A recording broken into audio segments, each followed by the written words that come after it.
L'emergenza coronavirus ha messo alla prova i trevigiani, ha messo alla prova anche le istituzioni trevigiane. Oggi siamo davanti alla prefettura di Treviso e intervisteremo il prefetto Maria Rosaria Laganà. I temi che affronteremo sono diversi, sicuramente il tema della scuola, il tema della pressione per gli ospedali trevigiani, per gli ospedali veneti, ma anche la tenuta dello Stato, la tenuta sociale, come stanno percependo questa emergenza coronavirus i trevigiani. Alla fine dell'intervista chiederemo anche a Sua Eccellenza il Prefetto un suo commento, un suo parere sulla situazione dell'immigrazione e dei contagi all'interno delle strutture che accolgono richiedenti asilo in provincia di Treviso. Beh, intanto diciamo che probabilmente la chiusura totale che c'è stata nel primo periodo di fatto obbligava tutti ad una, diciamo così, più puntuale rispetto delle regole. Adesso siamo in una situazione un po' ibrida per molti versi e quindi è chiaro che molto è affidato veramente al senso di responsabilità dei singoli cittadini. Io, più che spirito diverso, mi pare di cogliere forse una sorta di disappunto, no? Perché la prima volta era un po' una sorta di, come dire, di confronto con questa situazione in cui si percepiva la voglia di venirne fuori, magari con la speranza che fosse una per sempre, ecco, un po' una delusione per esserci ricascati in qualche modo nonostante gli sforzi compiuti. Detto questo, io non vedo in questa provincia, per fortuna, grandi problemi di tenuta sociale, perché comunque le istituzioni sanitarie innanzitutto, bisogna dare atto, stanno facendo molto. C'è diciamo così, una risposta dal punto di vista sanitario che anche rispetto ad altri territori è confortante, quindi questo sicuramente in qualche modo tranquillizza anche i cittadini. Certo ci sono delle preoccupazioni per gli aspetti economici, però il fatto di avere buona parte delle attività ancora, diciamo, operative, e speriamo che sia ancora per sempre così, consente un po' di limitare quelli che sono i danni, e poi si conta molto anche sui ristori che ovviamente dovranno andare e si stanno approntando per quelle categorie invece che più sono colpite, ristorazione e quant'altro. Certo, si vede un po' queste città sottotono a partire dal capoluogo, ma non solo. Ecco, però la speranza, insomma, è che anche qui, come è successo la prima volta, poi a un certo punto tutto sia superato e qui si possa recuperare i ritmi e tutte quelle, diciamo così, anche quelle proiezioni di sviluppo sul piano turistico e quant'altro su cui molto aveva puntato questa provincia. Ma noi abbiamo fatto un incontro con il dirigente scolastico proprio poco prima, diciamo, dell'apertura della data, diciamo, di apertura delle scuole, e la risposta da un punto di vista logistico era stata soddisfacente, nel senso che la dottoressa Sardella aveva dato atto che c'era stata una risposta corale da parte delle istituzioni per cercare di consentire il più possibile il riavvio diciamo così, l'avvio dell'anno scolastico anche in condizioni di sicurezza, quindi erano state riprese degli spazi, erano state realizzate tutta una serie di accorgimenti, rimaneva il grande problema dei trasporti. Questo è stato segnalato ed è rimasto, finché le scuole hanno continuato ad operare, il punto, diciamo così, un po' il punto debole, peraltro dovuto anche ad alcuni fattori non sempre gestibili, perché nonostante la buona volontà anche della MOM e quant'altro, perché poi nelle uscite i ragazzi si affollavano, quindi un problema sicuramente, anche se immagino in misura molto più contenuta rispetto ai grandi centri. Certo, le nuove disposizioni che impongono diciamo così, questa elezione a distanza, per quanto si possa comprendere nello spirito, secondo me rappresentano veramente un vulnus, cioè voglio dire, questo credo che sia, dopo le attività economiche, forse anche più le attività economiche, l'aspetto che più ci deve preoccupare, perché la scuola non è soltanto ovviamente l'apprendimento, e già ritengo che per quanto si possa contare sulle dotazioni informatiche, su questa capacità anche dei ragazzi, no, di operare con gli strumenti informatici, non sia la stessa cosa che fare lezione dal vivo, ma soprattutto manca il contatto. Quindi credo che questi sforzi che oggi si fanno per cercare di recuperare, cioè di rientrare al più presto alla normalità con l'abbassamento della linea dei contagi, deve essere proprio anche in funzione per esempio dell'attività scolastica, che deve riprendere secondo me al più presto. Credo, sentivo ieri anche di richieste da parte degli stessi studenti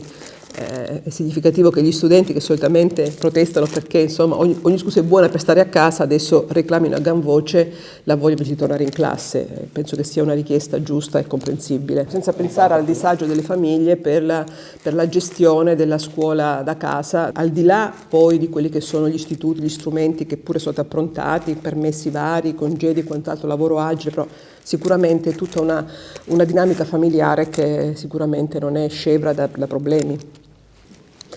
Questa tranquillità, questa pace è recentissima perché come lei sa quest'estate abbiamo vissuto la vicenda, a volte in toni veramente un po' parossistici, della caserma Serena, dove questo contagio, questo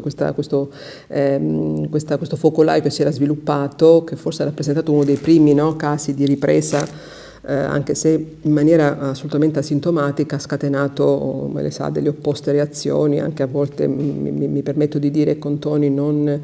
condivisibili. Poi abbiamo avuto l'altro della Zanusso, ma già quando comunque abbiamo capito che era una cosa che poteva capitare e non si potevano imputare grandi colpe ai gestori piuttosto che agli ospiti.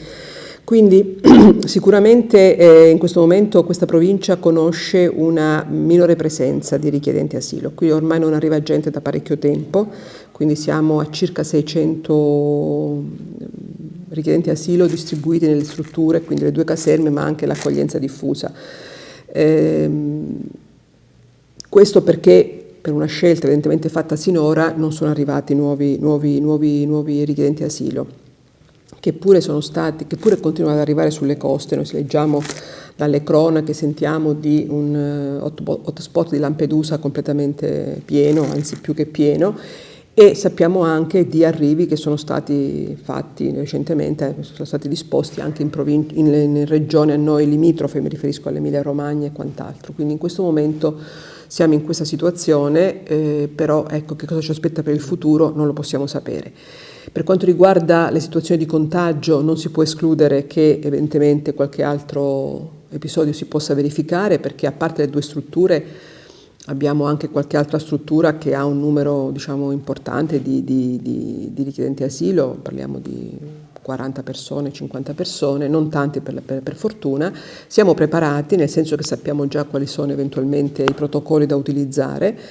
Speriamo sempre che si tratti di situazioni comunque di asintomatici, tra l'altro tutti ragazzi abbastanza giovani, finora dove è successo se la sono cavata con poco. E rimane però il problema di queste presenze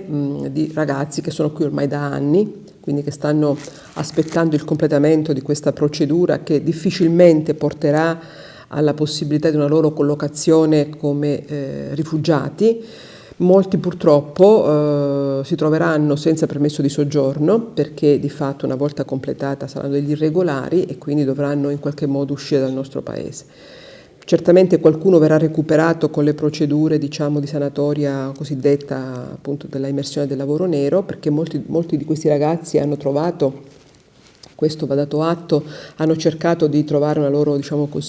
realizzazione attraverso piccoli lavori e quant'altro, però certamente sono sempre una minoranza, quindi sicuramente la politica dell'immigrazione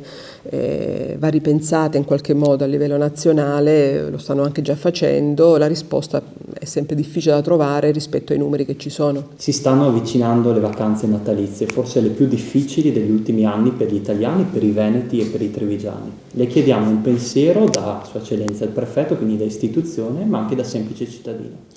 Beh, guardi, come istituzione quest'anno sicuramente sentiremo anche un po' il rammarico per non poter fare neanche uno scambio di auguri, uno scambio di auguri che implica anche una certa vicinanza con le altre istituzioni, con i sindaci in particolare, e tramite loro quindi con i cittadini.